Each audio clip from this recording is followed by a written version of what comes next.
Welcome to Social Skills Coaching, where you become more likable, more charismatic, and more productive. I'm your host, Russell. Today is October 24th, 2023. It's United Nations Day, International Day Against Poliomyelitis, and Chocolate-Covered Pretzel Day.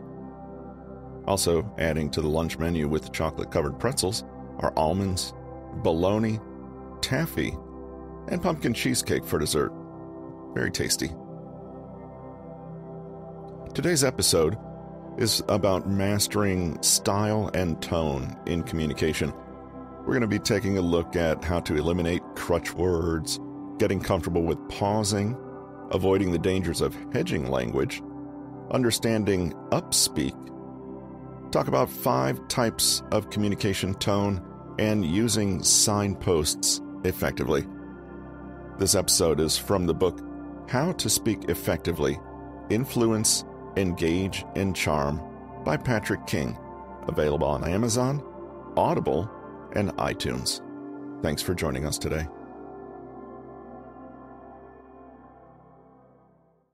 So, you probably already know what crutch words are and, how they can undermine your communication and stuff, right? If that makes sense. It's not uncommon to feel a little flustered when speaking. It's not uncommon to feel distracted, unprepared, or unfocused. After all, the communication we're talking about is everyday communication, not carefully crafted speeches and presentations. Natural speech is often a little disjointed, loose, and open-ended. Crutch words, or filler words, can act like necessary padding or pauses to help us catch our breath, collect our thoughts, and process the next thing we want to say. The trouble is when this kind of fluff language takes over and starts detracting from the overall message. A crutch word helps prop you up, but it can make you harder to understand, hurt your credibility, and distract from what you're saying. So much of what we say is socially and culturally coded, and filler words can come with an enormous set of assumptions, insinuations, and prejudices. Words like,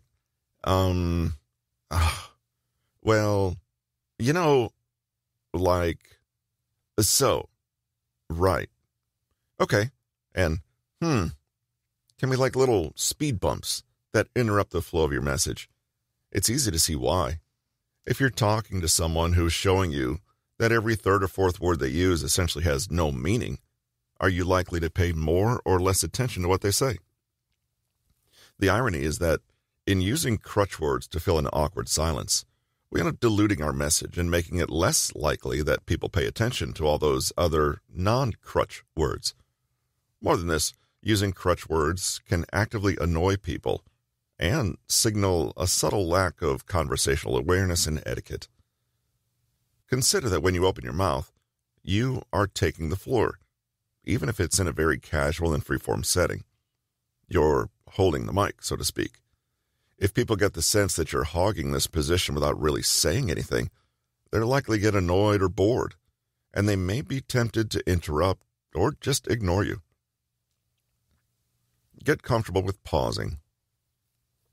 To get rid of an over-reliance on crutch words, you need to learn to do one thing: embrace silence. Usually, filler words and fluff are there to deal with a mild sense of anxiety, to fill the void, and to keep up feeling of flow when you're not quite sure what you're saying next. But if you actively embrace those natural pauses in speech, you empower yourself to be a more proactive, conscious, and confident speaker. You're not afraid of awkward silences.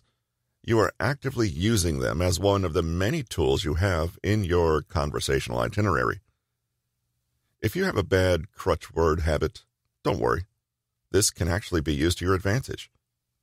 By replacing every crutch word with a thoughtful, assured pause, you communicate a few powerful things to your audience. You're confident, either in yourself or in what you have to say.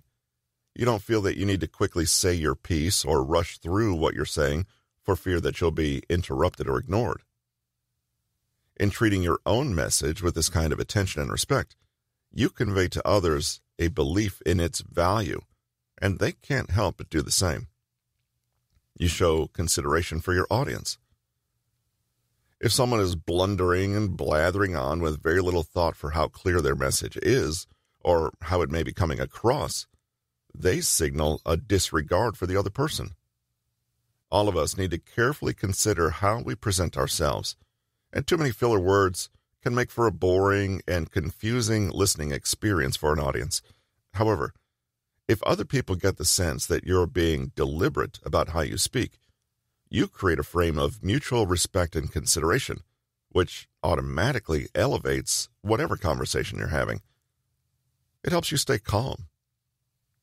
A pause is a moment in which you can gather yourself, and it's also a moment for the audience to process and digest what you're sharing.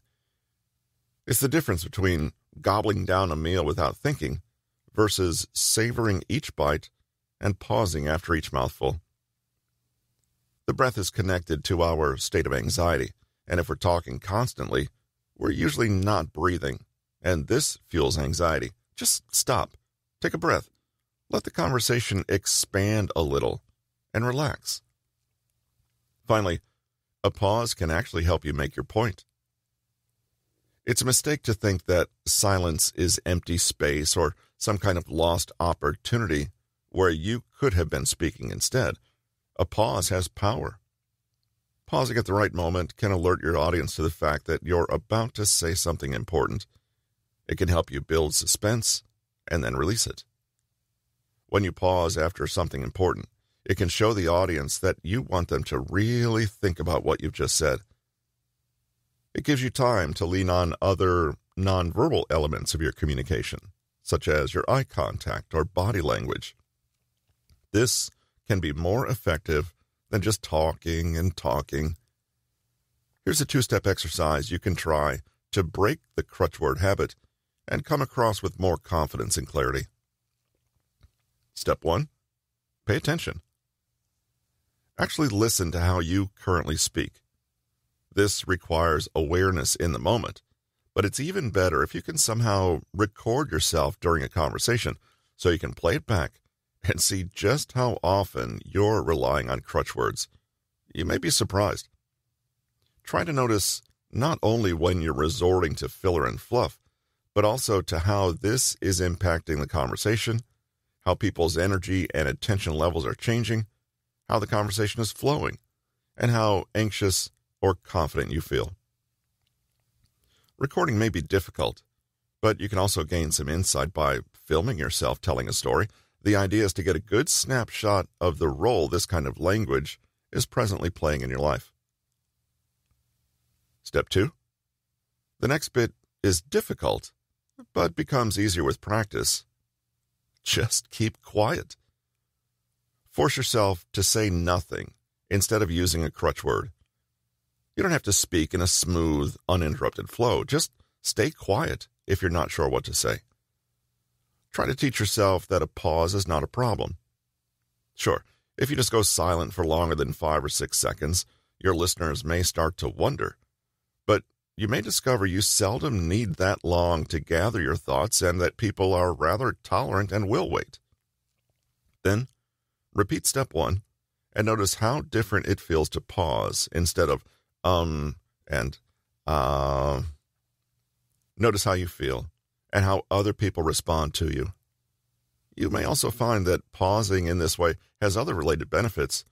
You speak more slowly, more deliberately, and with more assuredness.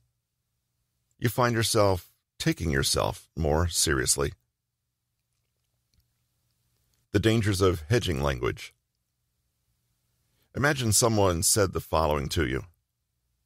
I was just wondering, maybe we could potentially slow down a little with this new launch, just until we have more clarity on the funding situation. I don't mean to offend or anything, don't get me wrong. And I suppose this could just be like my issue.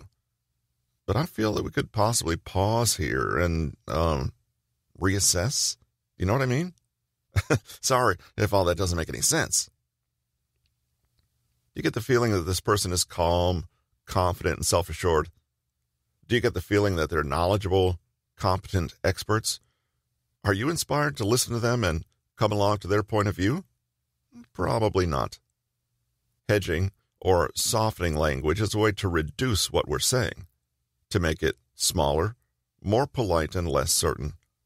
It absolutely has a place whenever tact, diplomacy, and etiquette are required. In fact, it plays a vital role in communication of all kinds. However, like filler words and crutches, it can do more harm than good. Imagine the same message conveyed as follows. I think we're moving a little fast on this. I would prefer, personally, to slow down until we have more clarity on the funding situation, although I do appreciate this may not be the majority view. What's your take on it? Is it essential that we launch this week? The message is the same, but the frame has positioned the speaker in an entirely different light. Watch out for the following. Maybe. Could be. Might. Possibly. Potentially, etc. Using these words is often an attempt to convey the uncertainty of the information, but it only makes you look uncertain. Instead, say what you mean. Be direct and assertive without being rude. Does that make sense? Sorry, I'm not making sense. Don't deliberately invite people to devalue what you say. Usually people say this not when they're afraid of being misunderstood, but when they want to signal submission and compliance. Instead, say nothing. Say what you mean, and if the other person misunderstands, they can ask for clarification. Do you know what I mean? Right? Don't you agree? This can come across as excessively seeking approval or validation, and consequently communicating that you don't feel sure in what you're saying. This can put people on the spot, or make you seem needy or unreliable. Instead, say, what's your opinion on this? I suppose, it's just me. I wonder, I'm worried, etc. Using I feel when you really mean I think or even I believe weakens your position. Using lots of emotive, self-effacing, or self-referencing language can create a frame that makes you look reactive and passive. Instead, say, I think, or simply state your perceptions without personalizing or psychologizing them. Hedging language, as you probably have noticed, tends to happen more with women. Whether women are naturally more effusive and submissive in conversations, or social norms have conditioned women to diminish themselves when speaking up, is a moot point. Whatever the truth, sadly, there are some asymmetries in the way people perceive male and female speakers. A woman, for example, may be perceived as bossy and domineering when behaving in ways that are considered merely assertive for men. Yet, if she uses hedging language, she'll really not be taken seriously. In the same way, a man may be encouraged to present himself as more certain and in control than he really feels, causing misunderstandings. Yet, if he uses softer, more hedging language, again, he'll be perceived as less trustworthy and competent, even when this really signals a more nuanced and sophisticated understanding of his own message. All of this is to say that something like hedging or crutch words are not absolute phenomena, but rather something that interacts with culture, gender, and so on. Furthermore, you may consciously choose to use hedging if you actually want to come across as non-threatening. For example, in diffusing conflict or in a tricky negotiation. When speaking, especially in a professional context, it's almost always better to be concise, calm, and clear. This does not mean rude or curt. Unspeak and the mystery of tone. A related linguistic phenomenon is what's called upspeak, also called uptalk, valley girl speak, or high rising terminal, HRT. Even if you've never heard the name of this phenomenon, you already know what it is, and you've heard plenty of it, whether you know it or not. Upspeak is when the last word of a declarative sentence, i.e. a statement, is said with a rising pitch, the same way a question does. In 1993, journalist James Gorman wrote an article for the New York Times where he put a name to this phenomenon. It's not just a linguistic phenomenon, but a complex stereotype that focused on upper-middle-class young women who lived in the Southern California valleys. This way of speaking became wildly popular and emulated by many, but it also came to be vilified culturally and denigrated as a highly aggravating way to express yourself. Since Gorman's article in the 90s, communication experts have given the standard advice to completely avoid this kind of inflection in your own speech, unless you want to bore, annoy, or alienate your listeners. Phrasing statements and questions can understandably make you seem unsure, lacking in confidence, and perhaps even unintelligent. Many theorists have criticized this criticism itself, suggesting that picking on this perfectly arbitrary vocal variant says more about the critic's hidden sexism or reaction to the lifestyle or culture that they assume it represents. Dr. Cami Anderson is an interculturalist and linguist and claims that uptalk is a lilt that is commonly used to soften communication. It's a way people use paralanguage, or the sound of their voice and intonations, to appear more friendly, personable, and approachable. We begin to perceive the ways in which we show empathy or compassion with our voices as a weakness, when it actually is a demonstration of our ability to consider the perception of others in the workplace. Socialization has indeed made the practice of uptalk more noticeable in women because it is perceived as a gendered communication trait, but that perception is an extension of the workplace practices. What Anderson is saying, in other words, is that there isn't anything inherently bad about Upspeak except for the fact that it is not considered masculine. But this may be misguided. Studies have found, for example, that people chairing meetings tended to use Upspeak 3 to 7 times more often than their subordinates. The conclusion is that Upspeak actually has a role in asserting leadership and tends to be used by higher status individuals. Rather than creating a frame of imposing demands, Upspeak establishes an intention of collaboration and ease, which may be just as important in the workplace. So, should you avoid Upspeak or embrace it confidently? Well, as with anything you do with language and communication, the answer is, it depends. If you're a woman, refusing to apologize for your normal speech patterns is likely to give you a valuable sense of assertiveness and confidence. This also applies to your regional accent and any vocal markers of class or social status. If a certain linguistic idiosyncrasy is yours, then own it.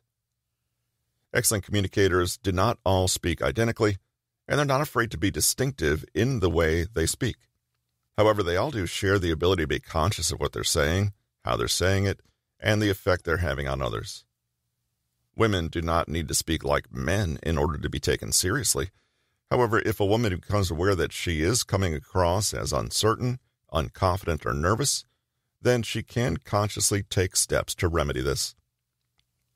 The key, then, is not whether you use Upspeak, but whether your total expression is one of confidence and poise. Upspeak, like any vocal style, is likely to become grating if overused. Record yourself and try to spot instances of rising pitch.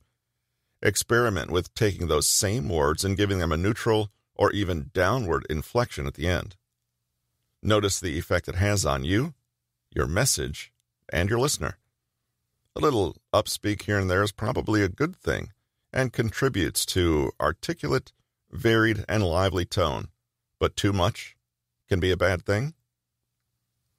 The 5 types of communication tone. Why is it that Upspeak can be such a problem?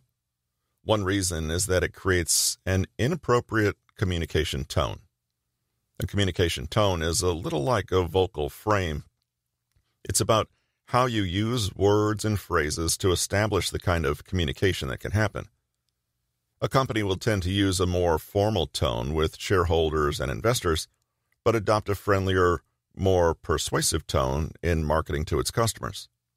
Naturally, the tone we use, our register, or the way we pitch our message, has a lot to do with the reason we're communicating in the first place. Upspeak, then, can be a problem if it conveys a tone of informality and casualness in a situation that calls for more formality and restraint. Tone of voice expresses your message, your intention, your feelings, but it also affects how people see that message and the intentions and feelings they ascribe to you. In essence, there are always two streams of information every time we communicate: what we're saying and the extra data that comes from how we say it. Type 1. Informative. This is the communication tone that is neutral, objective, and calmly rational. It's the way your doctor speaks to you, or the language of an encyclopedia or service professional. The actual data itself is front and center, not the person sharing that data, or the context, or the relationship between speaker and listener. Type 2. Humorous. In other words, comedy and fun. Well-paced levity can ease tensions, make you stand out from the crowd, or get your point across quickly. In the wrong place, humor can be disrespectful, unprofessional, or just weird. Type 3. Respectful. This is a step or two beyond just informative. It's deliberately polite and considerate, seeking to be pleasant, inoffensive, and accommodating. This is almost exclusively the tone of communication between strangers or people in shared public places, where etiquette and social norms stave off the most common misunderstandings or awkwardness. Type 4. Formal. The kind of tone you find in academic and professional settings. Formal speech uses longer words, longer sentences, and no slang or colloquialisms. Its emphasis is on correctness and a certain portrayal of high standards. Type 5. Informal. The opposite, a more conversational tone. The voice you use outside of professional situations, either with friends or family. Miscommunication can occur when we're using a tone that doesn't suit the context or the message, or we're communicating with someone who is using a different tone from ours. For example, you're using an informal and overly familiar tone with an employee you're in the process of disciplining. You're using a humorous tone in a difficult situation with people you don't know well, or you're using a respectful and informative tone when someone has raised a personal grievance with you. The problem's not the tone, but the mismatch between the tone and the intention. Effective communication depends on many different factors: what you're saying, your empathy levels, the platform or medium, and so on. But tone may be the most important. A Grammarly and Harris online poll found that 53% of knowledge workers felt that the tone of a message was more important than the context. That means that clarity and factual accuracy are only a part of a good message. The way those facts are framed is also important. Furthermore, intent is not the same as impact.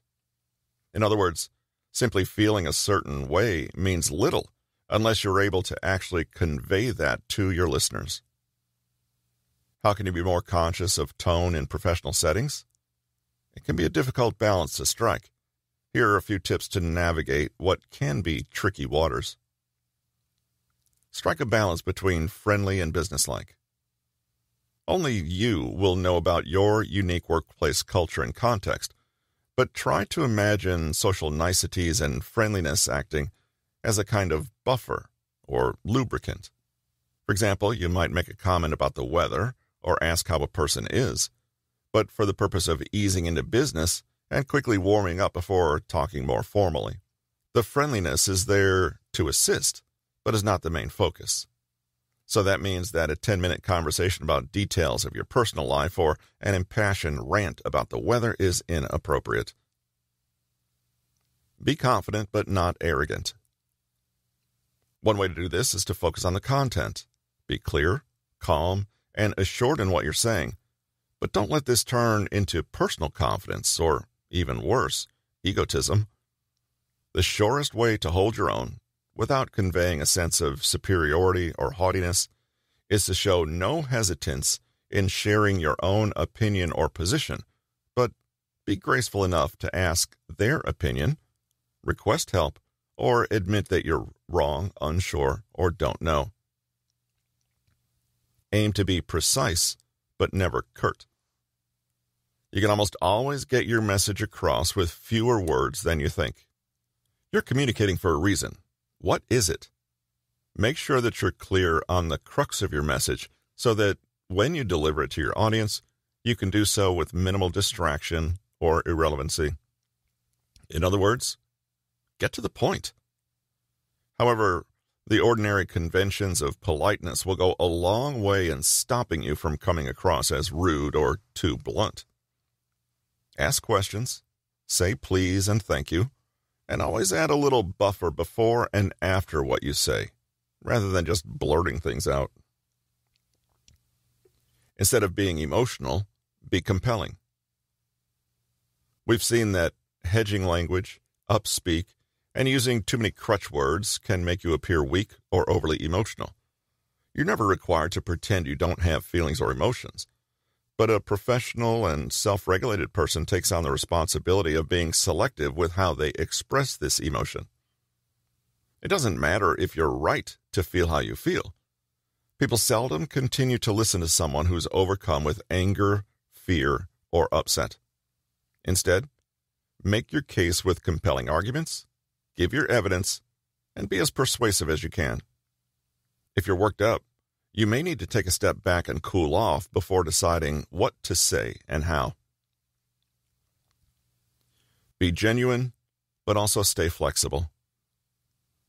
You need to be yourself in all contexts, not just professional ones, but that doesn't mean that you should relentlessly center your own perspective at the expense of the people you're talking to.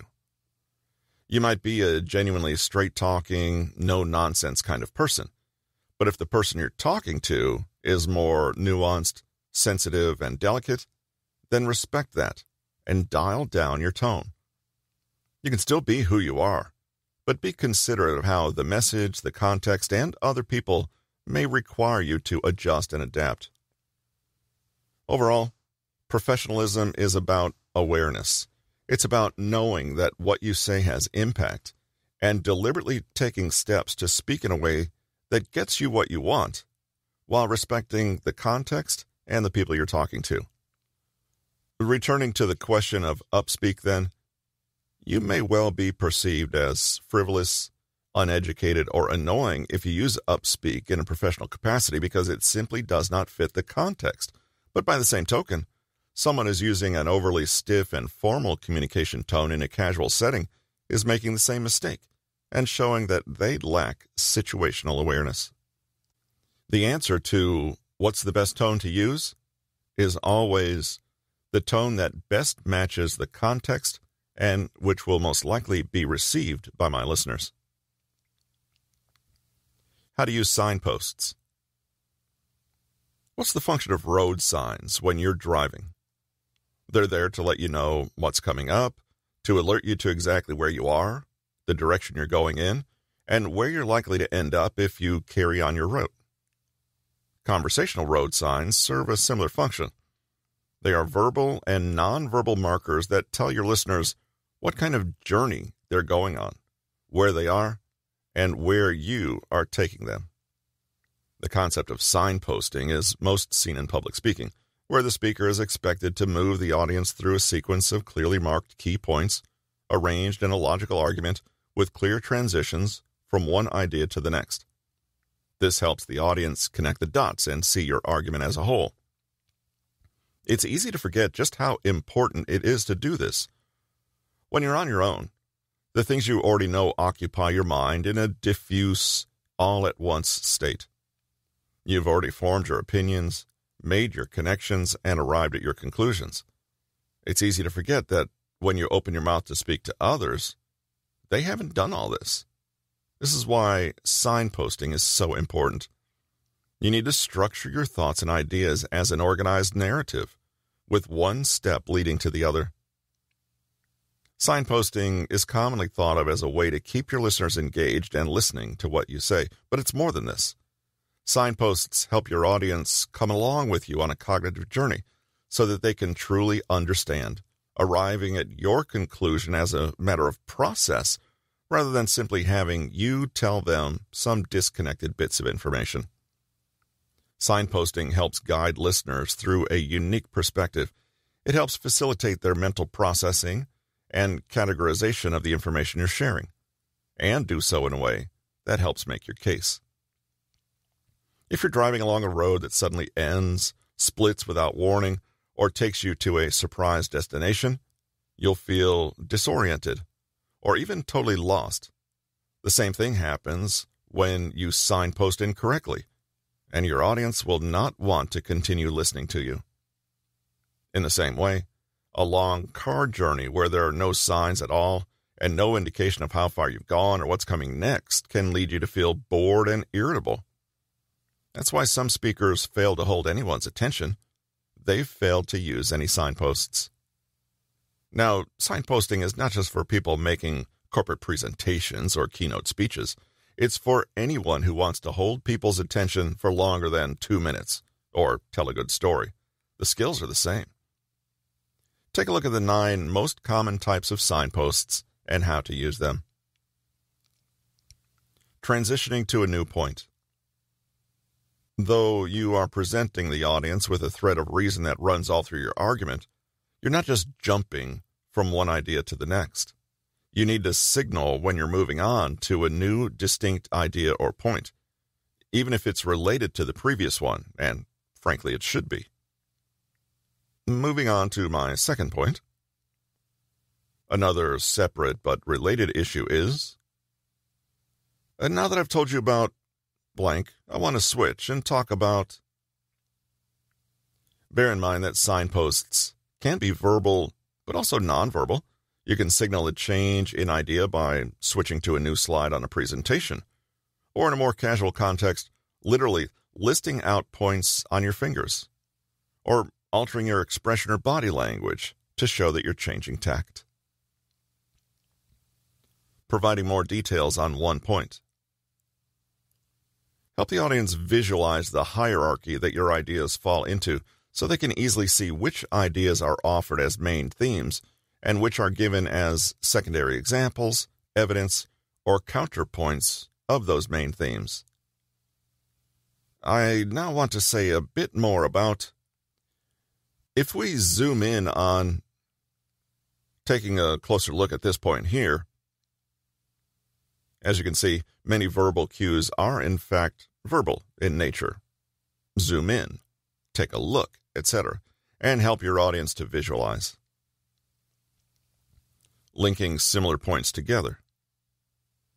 You might need to add a related point to the ones you've already made. Make sure you signal that you're giving another point that is distinct but still related to the previous one to make sure that people don't think you're broaching an entirely new idea or even offering a counter-argument. Don't just make a point. Let people know its relationship to the point before it and to the argument in general. In the same way. To explain this, we need to understand a second idea. What this implies is introducing the opposite view. It can be extremely disorienting to hear a person go on at length about something that seems to be the opposite of the point they're making. This happens when they don't use a deliberate signpost that signals, I'm about to tell you something different from the main point I'm making. Might seem obvious to you as the speaker, but remember that your listener hasn't arrived there yet, and you have to show them both sides, making it clear that they are, in fact, in opposition. Nevertheless, on the other hand, critics of this line of reasoning tend to say that, changing topic, it's frustrating when there's no verbal or non-verbal gap in a person's stream of speech, but they have completely switched topic without telling you. If you do this, you risk leaving your audience behind completely and wasting your breath. Now, let's consider something completely different. I'd like to pause here and take a look at something else for a moment. changing topic, but just for a moment. When you're reading written words, you can usually see when the author has placed some extra information in brackets. But when you're speaking, you might open a bracket and leave your audience hanging and wondering when you'll close it again.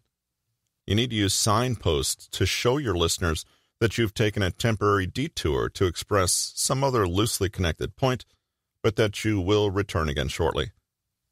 It's great if you can clearly show what the detour is, why you're making it, how it relates, and how soon you're coming back to the main road.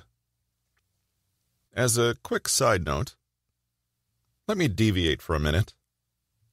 Now, to get back to our original argument, returning to earlier points.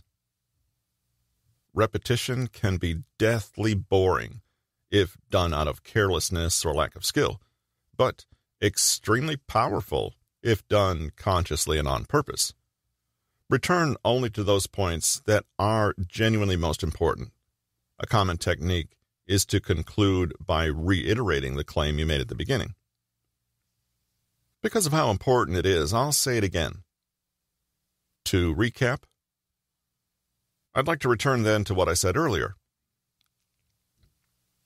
Returning to previous examples. The same can be done with more specific examples, points of evidence, or little details. The effect can be to draw your listener in and encourage agreement, especially if you incorporate a rhetorical question or question tag. Remember when I mentioned... Let's go back to the start of the story, shall we? You'll remember Frank, who we've already met at the start of the story. Summarizing. Naturally, at the end of speaking, you'll want to pull everything you've said together and present it nicely with a bow on top. The flow of presentation is usually to present your point, elaborate on it, and support it, then summarize it to close. Having a decisive conclusion is a courtesy to the listener, but it also helps you emphasize and reiterate and close in a controlled, deliberate way, the same way you put a period at the end of a sentence. So, to wrap it up, to summarize all that, to close this off, now while all this seems pretty clear on paper, there is a knack to doing it well in real life. In a way, a formal presentation in a professional context is easier since we have time to prepare and plan. In more natural, casual conversations, all the same rules apply, but we often have to think on our feet. Before we end this chapter, well, isn't that a nice signpost? Let's consider one bad habit that will totally destroy other people's willingness to listen to you. Have you ever been socializing and felt yourself trapped in a conversation with someone who simply would not stop talking? It's as though once they opened their mouths, they could not physically close it again. You felt bored, irritated, and desperate to run away. Why? Poor signposting. To make sure that you're not being this person, and yes, you could be, considering how seldom anyone actually tells someone else, "You're boring me to tears," pay attention to the structure of what you're saying. Even if you only speak for 15 seconds, what you say needs to have a main point, it needs to be introduced, supported, or expanded on in some way, and then concluded. If you don't, you risk trapping you both in a never-ending story. Avoid going off on a tangent. Does the piece of information directly relate to your main point? Leave it out. If you insist on saying it, wait your turn to speak next and launch a different, separate thread. Repeating the same material. Say what you need to. Say it once with a little expansion, then drop it. Your listeners heard you. Starting the story too early. If you want to tell someone about an interesting person you met, don't start the story a month before when you were reading a book that reminded you to go to an event you went to and met someone who then in turn introduced you to the second person. Just start at the point you met them. Carrying the story on for too long. Have a clear idea of where the punchline is. Once you've made your point, don't then get tempted to start up a fresh idea or expand some auxiliary point. It will feel like you're overstaying your welcome, so to speak. Delving into pointless detail and rebuttal. If you dwell too long on some minor detail of the story, it's as though the car has stalled on the journey. Your listeners will simply register you as having gotten distracted from telling your own story, and they'll stop paying attention. Similarly, don't get too carried away entertaining every little possible variant or argument against what you're saying.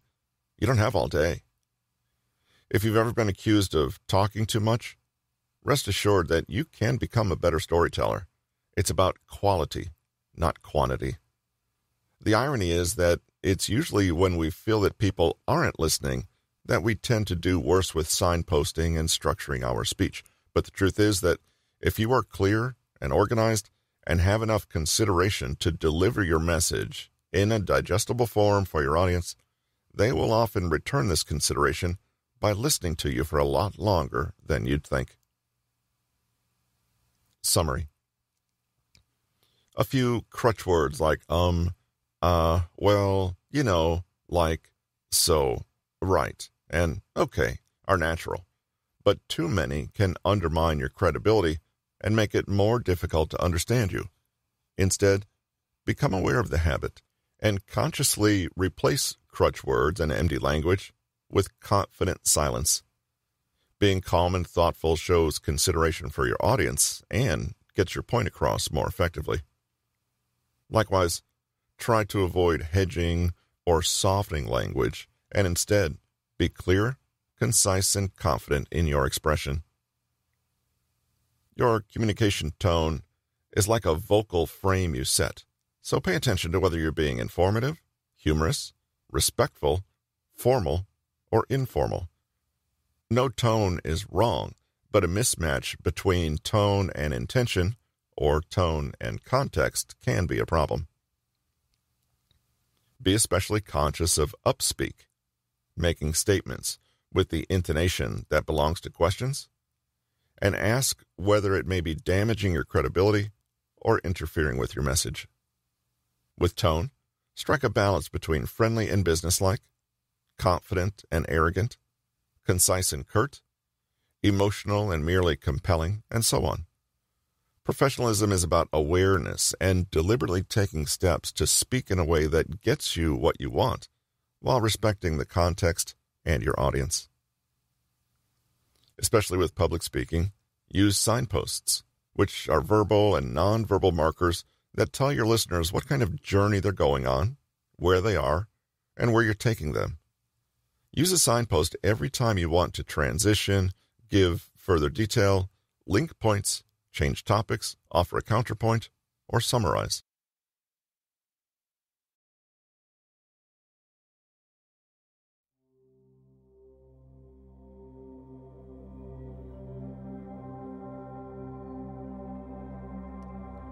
This episode of Social Skills Coaching was from the book How to Speak Effectively, Influence, Engage, and Charm by Patrick King. You can learn more about the author by checking out his website at bit.ly/PK Consulting.